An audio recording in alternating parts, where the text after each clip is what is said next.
Hey, do you teach yoga? Have you ever trained to lead yoga classes, to be a yoga therapist? Have you ever owned a yoga studio? Maybe even just wondered what it was like for the women and men up there in front of the room on their mats, leading you through endless Surya Namaskars, down dogs, and pranayamas galore? Well, these are their stories, and mine. I'm Rebecca Sebastian, a 20-year yoga teacher, 10-year yoga therapist, yoga studio owner, and co-founder of a yoga-focused nonprofit. I've done a lot in the yoga world over the last 20 years. Pretty much everything except had a water cooler. You know, a place to share stories, talk about struggles, successes, and find other people who do the same thing that I do. Welcome to Working in Yoga, a podcast and substitute water cooler for yoga folks to connect and build community, to share our unique profession, our challenges, and our journeys with the world.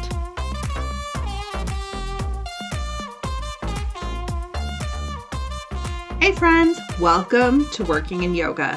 This week is another two-parter conversation, this time with naturopathic doctor and yoga therapist Stevie Inghram. Stevie and I have gotten to know each other since the last time she was on the podcast, and I don't know anyone who has done more research about professional paths in holistic health than her. Hence, she's back again talking about important things like debt-to-income ratios and the impact that our poor working conditions have on our standards. And as I said, this is part one of 2 episodes back-to-back this week and next week that Stevie is on, with next week's episode covering something that quickly is becoming mission critical for the yoga therapy community in 2026, community organizing. I cannot wait for you to listen. Before we begin, though, if you could consider signing up for a newsletter, I would be so grateful.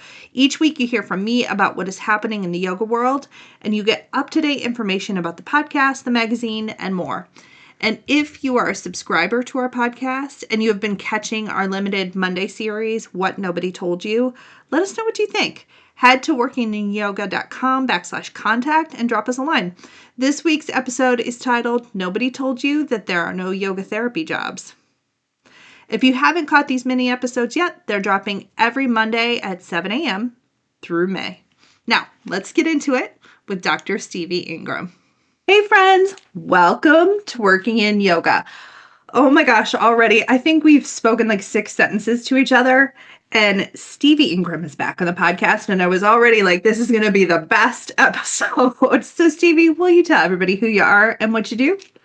Yes. Hello, everyone. My name is Stevie Inghram. I am a very soon to be graduated naturopathic doctor. By the time this episode probably releases, I will have been graduated on a 6.5-year journey pursuing naturopathic medical school. So I have a lot to say at the intersection of all of these professions within integrative health and medicine and conversations we're about to have about debt to incomes ratio, about transparency regarding data within the fields of integrative health and medicine. So I think that I'm somewhat qualified to speak on these topics because I'm kind of at the intersection of nearly all of the integrative health professions. I've spent far too much money and far too much time of my life investing a lot in studying holistic health and medicine. So I feel like at this point in my career, graduating from medical school, I have a lot to say on this topic.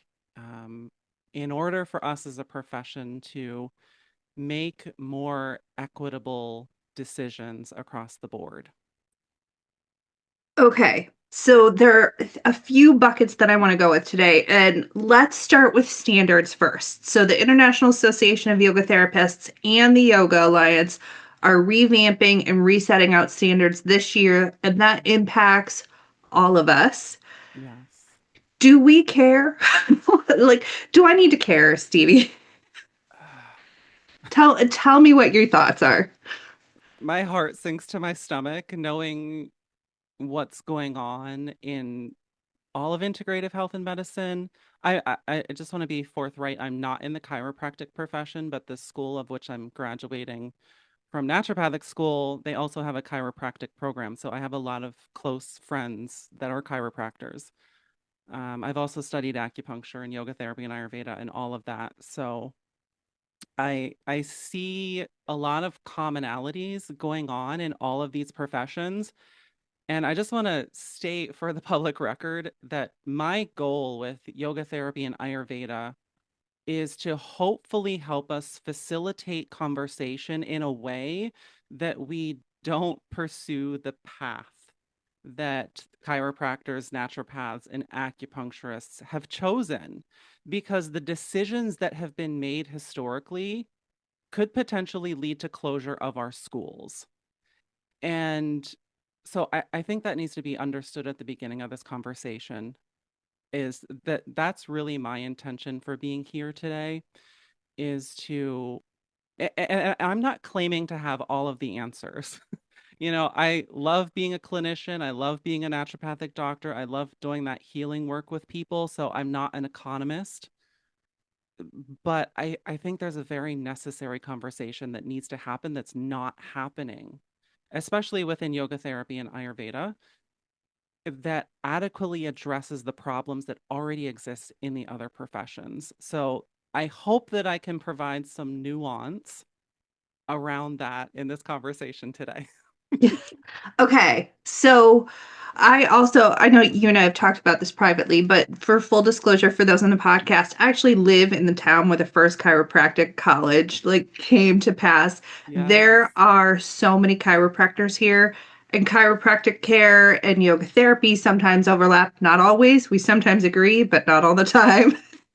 And I see the same thing happening with chiropractors. And I also go, we can't go down that path, especially if that path leads to some of the unethical behavior from the schools and the higher education model. So, Yes. can we talk about that? Because you've done both, you've done yoga therapy, you have your master's degree in yoga therapy, and you're also a naturopathic doctor, which is amazing. Can we talk about what it is to be in a holistic health and healing modality and also have to go through a traditional higher education model? Because none of us make money, but you're paying higher education prices to get your degree. Right. That is the existential question of the 21st century, or at least of 2026. Yeah. I think so. Given all of these changes that are happening with the Department of Education, and I'm trying to collect my thoughts here because there's a lot happening, and I feel like I might miss a piece, but I'm sure people have heard, especially if you're in higher ed or academia. Recently, the Department of Education has quote unquote deprofessionalized a lot of professions. So, what that means is, by deprofessionalizing these professions and making them graduate level education, which they technically are, but the legal designation of professional, or having professional degree status, gives students that receive federal financial aid greater access to a higher level of financial aid. So, what has changed now is that anybody who is an allopathic medical doctor, a conventional medical doctor, or an osteopathic physician, or even a chiropractor, and I think psychologists, I think those might be the top four. I might be missing some. All of those professions right now are receiving professional status by the Department of Education. Naturopathic medicine, nursing, acupuncture, physical therapy, uh, master's level counseling degrees, and degrees of that nature have all been put under the graduate level education, which means that those professional degrees and students within those degrees can only receive access to $100,000. So $200,000 in the professional degree status and $100,000 in the graduate degree status. And what we know from what I know from being in naturopathic medical school is that doesn't even pay for a year of this Yeah. training. Yeah. So yeah, so that's one factor in all of this, is just getting access to federal financial aid. And while I'm on the topic, I have a chart up here that I think is super important to mention. So there was some analysis done by the Department of Education, and I know yogis listening to this podcast might have very strong feelings about this current Department of Education because of who is at the current helm of this administration. But they did some analysis because another thing that I wanted to mention in 2027, the federal government, via the Department of Education, is essentially going to, in my understanding, is going to force schools to do a debt to earnings test sometime in 2027. I forget exactly what month that is happening, but that's quickly approaching in 2027. Is that the schools will have to prove that their students, their graduates are making a particular income. And what this slide shows that I have up on my screen, I can share it with you. But this is a graph. It says the most common master's degree programs that fail. So this was a graph created by the Department of Education, and it's it, so basically it's a bar graph, like a horizontal bar graph of multiple professions. And at the top of the list is alternative and complementary medicine. The next one down is religion and religious studies. The third one down is mental and social health services. The fourth one down is fine and studio arts. And the fifth one down is music.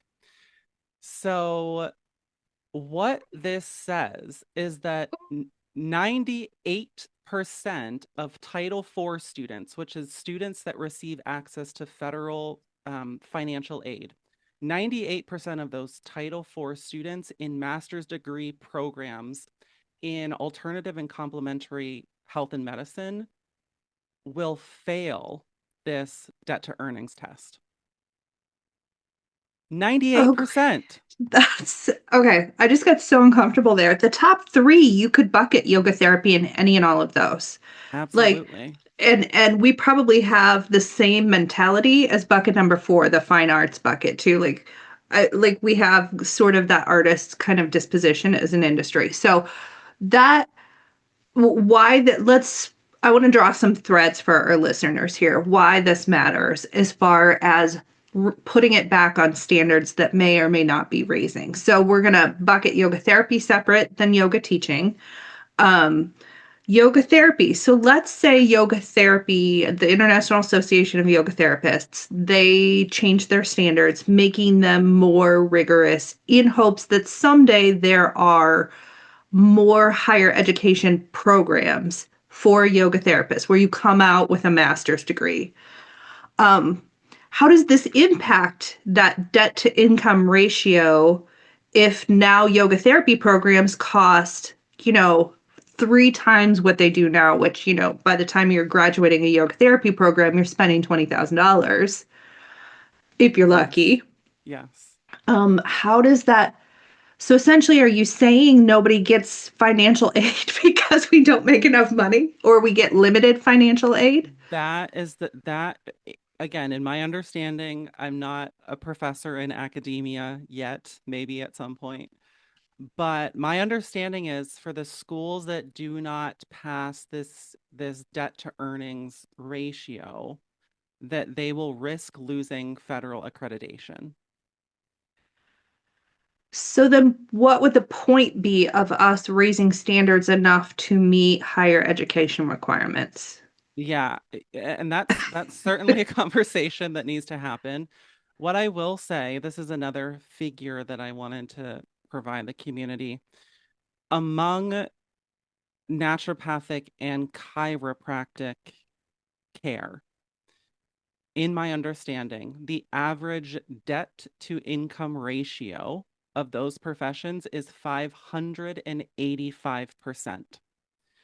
I believe conventional medicine, so medical doctors, as I recall, their debt to income ratio is roughly 200 to 250%. Chiropractic, I believe, might be in the 3 to 400 range. It's less than naturopathic and acupuncture combined. But so that 585%, that's an average. So obviously that means some schools might be above that average, some might be below that average. But on average, the debt to income ratio in holistic health and medicine, specifically naturopathic and Chinese medicine here in the United States, is 585%. So that means for every $1 that you make, you have spent $585 in education, right? Essentially, yes.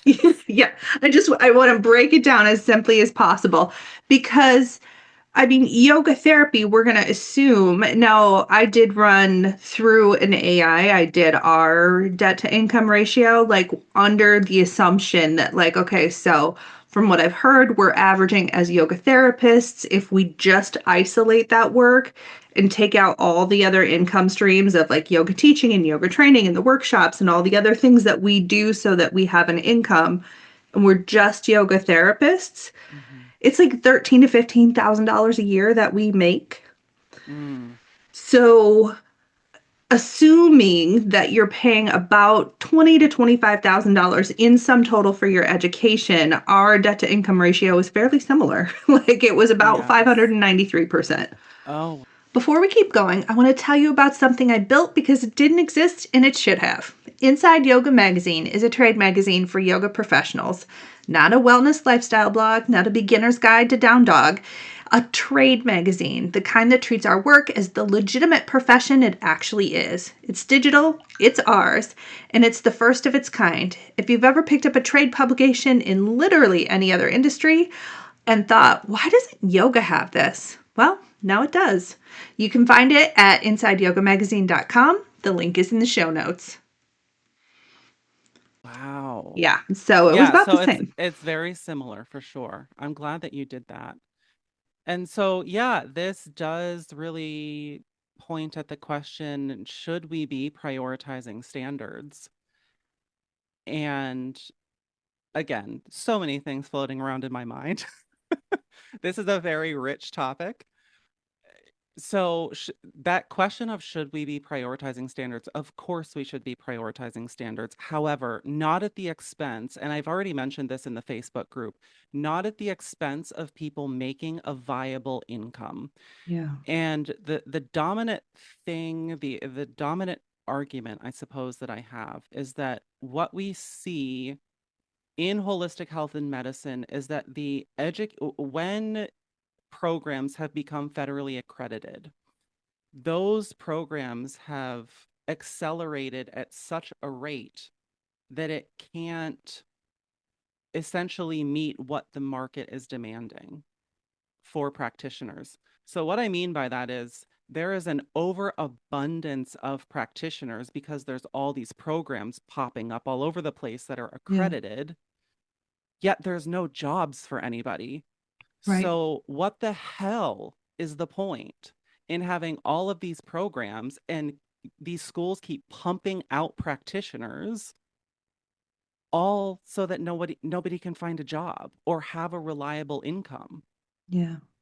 Uh, So also that would only be exponentially increased if we slide into like a large higher education model. We already have that problem now. Exactly. And people are training in like church basements and like really random places because yoga folks tend to train, in like sort of whatever space that they can find. We're Mhm. already doing that and we still can't find jobs. We still can't find the work that we Yes. need to Yes. justify the expense that we had for our training.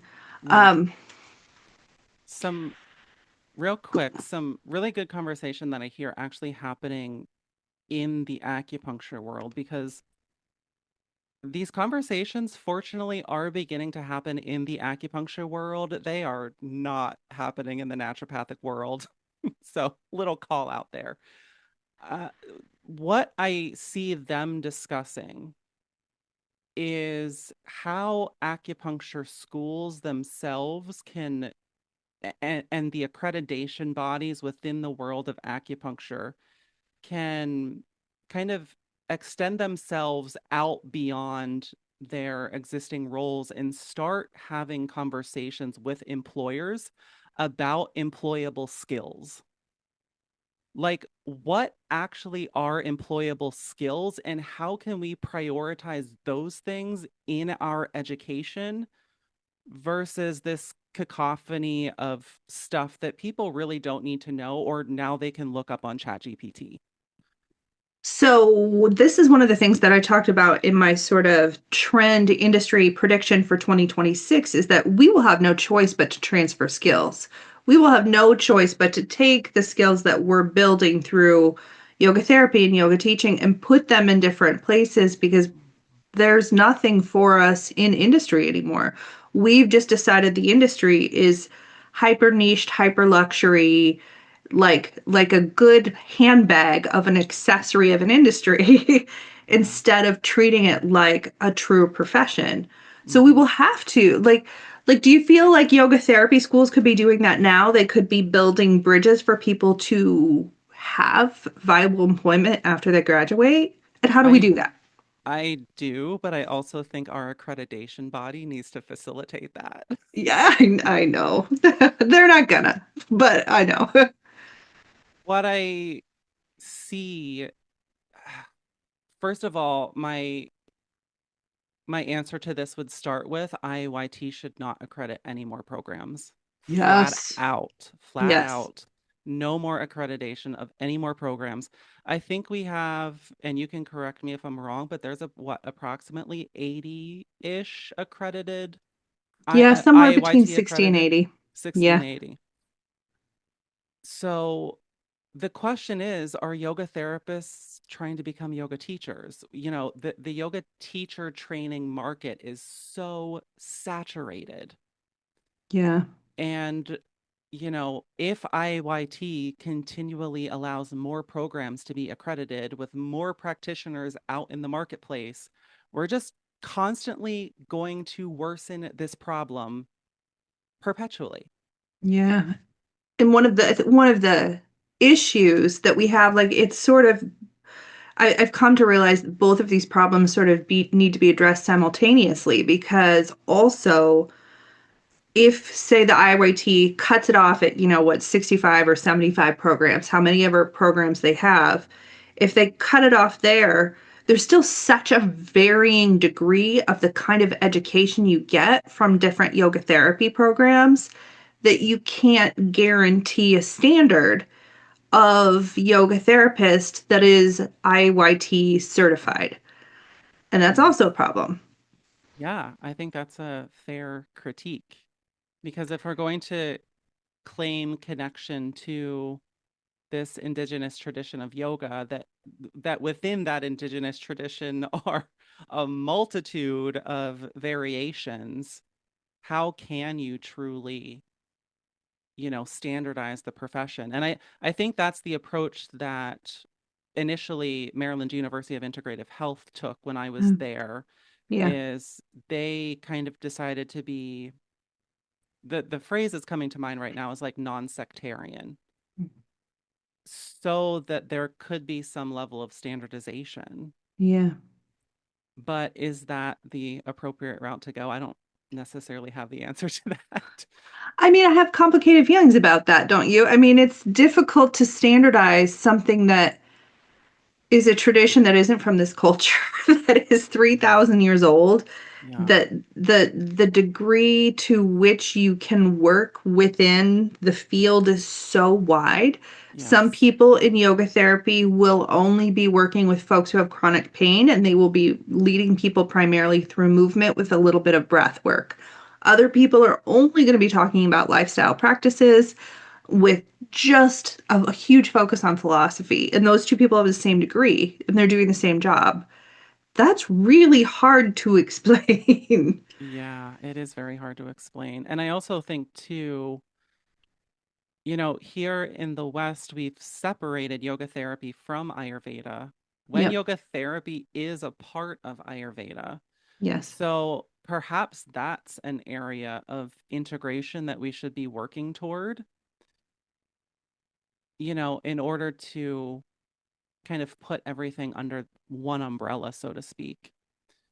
Is this a designation issue? Is this just a we need to rename everybody? Like certain yoga therapists who are moving on to, say, a track that works in a Western medical facility Hmm. have a different name than yoga therapists who are sort of out in the wild, have a different name than yoga teachers who have a 500-hour teacher training, have a different name than, brand new teachers who are pretty much qualified to teach at Planet Fitness, and that's it. Do we all just need new names? That might be a possibility. I don't feel like I have anything good to offer on that. It's, yeah, it's, I'm kind of at a loss, to be Yeah. honest, Yeah. in that regard.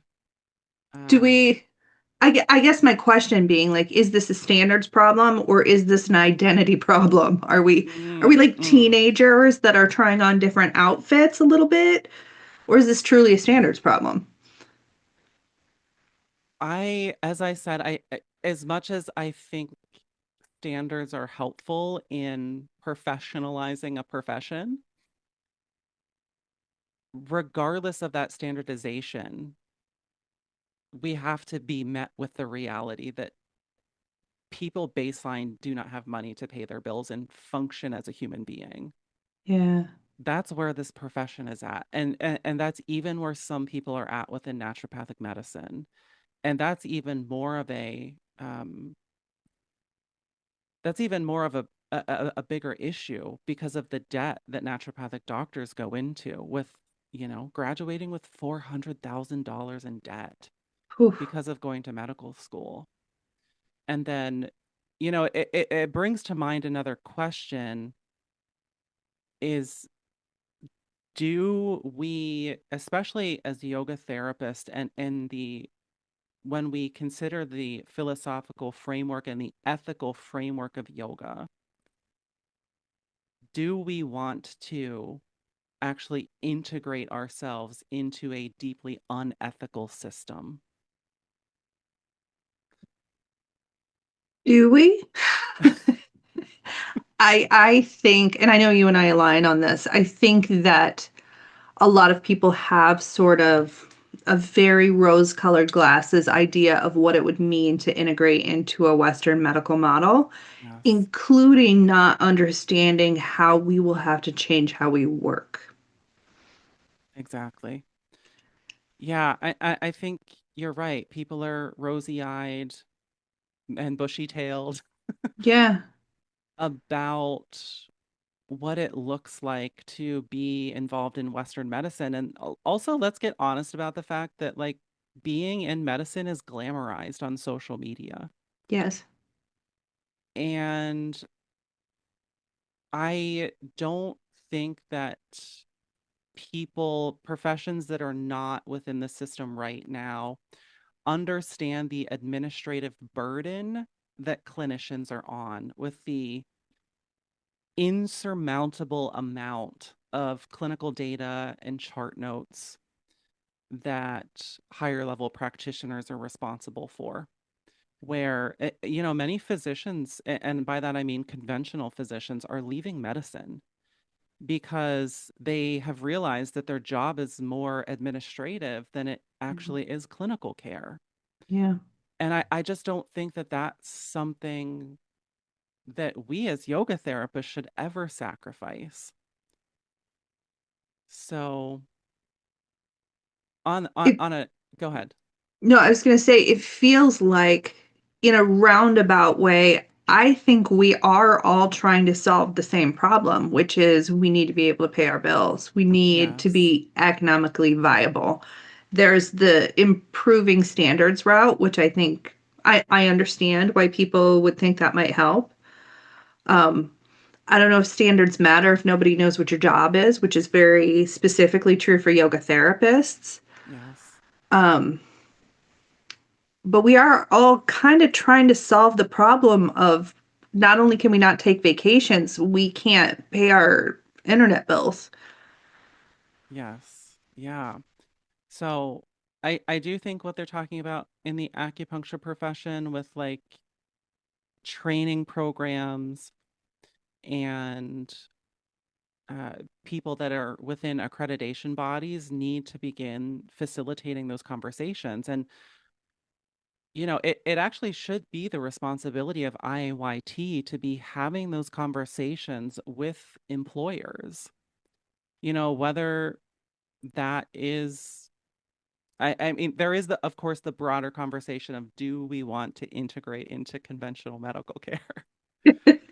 But so we probably first should get, some kind of census within the community as to like which direction we want to go.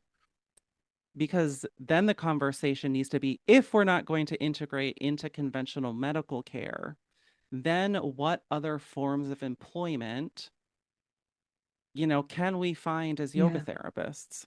Yes. And so it's these like two intersecting things that are interrelated that we're not getting anywhere because we're not figuring out the fundamental question of whether we should be integrating into conventional medicine.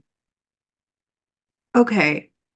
Riddle me this for a minute because one of my real challenges with this issue is that we are left on our own as individuals to solve what is essentially a systemic problem. Yes. So let's say we decide collectively that we're going to slide this responsibility back across the table to be the system's problem, but we are going to figure out as a collective how to work on this systemic problem. How do we do that exactly? Do you have ideas? I do have ideas, and I will refer people to the 7,200 word article that I outlined. It's so good. We'll link it in the show notes, y'all. It's so good. Yes, because one thing that I have really deeply started to question going throughout medical school training is hierarchy in general. Yeah. And that's why I titled the article, I called it Hierarchies of Harm in Holistic Health and Medicine. Because there are these hierarchies and monopolies that have a stranglehold on naturopathic medicine, on acupuncture, on chiropractic. And so we've got to get honest about the harms that are happening, of which I outlined. I actually kind of paint the picture of the history of holistic health and medicine here in the United States and in Canada, actually, in North America in general. And I outlined some potential pathways by which we could actually continue to professionalize this profession without pursuing a licensure model, without pursuing the like conventional medical care route. And so essentially, what that would look like in summary is basically developing like a national network, similar to, or a national organization that within that network, so similar to IYT, it would kind of function in a similar way to IYT, but there would be a lot more, it would be less hierarchical, it would be a lot more community led. And what I kind of envision is that people that want access to yoga therapy services could contact this organization and say, I'm seeking care for irritable bowel syndrome, and I'm looking for a yoga therapist that is really good at treating irritable bowel syndrome. Then this network, this organization would say, ta-da, here's Rebecca Sebastian. I Yes. don't know if you want to treat IBS, but I'm just using that as an example. Here is Rebecca Sebastian. Go to her. And then also within that network would be naturopaths, chiropractors, acupuncturists. And it truly would actually be like an integrative space Ooh. where that organization can, connect the public with practitioners, but then that organization would also serve as like a legal household, so to speak, a legal umbrella to protect practitioners here in the US that are not licensable professions. Does that make sense? It does. Okay. Remind me after we stop recording to tell you about this other project I'm doing on the side Okay. because it's related. But like it does make sense, and I see also one of the benefits of having an umbrella organization that would represent a lot of different health and wellness and holistic professions that are not licensable is the fact that that organization also serves as a hub to distribute information to the public that they're Yes. getting, Yes. because everybody's getting their information from social media, and we all know about 80% of that wellness information is bullshit. Yes. And how, because this is a problem that I see, is how does the public even make this decision? Like, how do they choose what practitioners to see and why if there's nobody to ask? Exactly. Yeah. Yeah, and that, we this field is named integrative medicine. But what I've seen is there is a fundamental lack of Of integration. integration. Yeah, yeah, Like, so I don't know what you do with that, but for those interested in understanding more about what I just expressed about having this like national organization, you can read the article. And I apologize, it's 7,200 words, but I had a lot to express. yeah. So if you want to see that outlined in more detail, I think I listed like multiple different pathways for the yoga therapy profession to pursue aside from going the licensure route. Yeah. Thank you so much for this conversation, Stevie. Now, don't forget to tune in next week for part 2 of this conversation. And in between now and then, let's think about what it might look like to have the full support of a community led yoga organization. It isn't a pipe dream, folks. We just need to build it. Now, let's go get to work, and I'll catch you around the water cooler next time.